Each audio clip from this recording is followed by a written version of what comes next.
Yeah, it's been trying to forget about that day, actually. But actually, Alan had a lot to do in choosing those races, and I think just because he tried to pick some really tough races, or what races he thought I was going to struggle at, and he guessed pretty good because they were terrible, to be completely honest. So yeah, I'm glad we did that, when we did it, and I didn't have a whole lot of fun at the time, but yeah, I was glad he chose the races that he did. I think Alan, and I'm not sure who else kind of had a hand in that, but I know he did.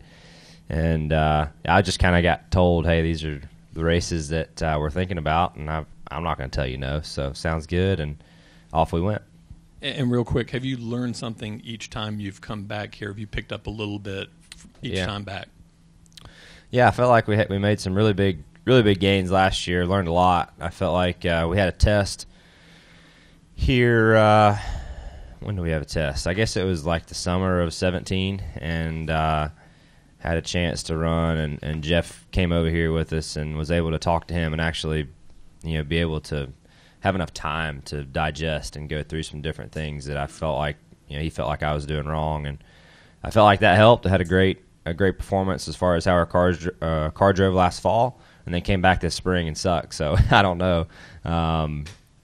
Definitely have some work to do, I think, still yet, but it's so hit or miss, and this racetrack is such a rhythm track. Like, you can go an entire weekend and never find your rhythm here, or I have. Really hard for me to, for whatever reason, and I think that's really key. So I think just getting in practice, finding that rhythm can dictate how you make your car want to drive, or how you guide your team into making changes.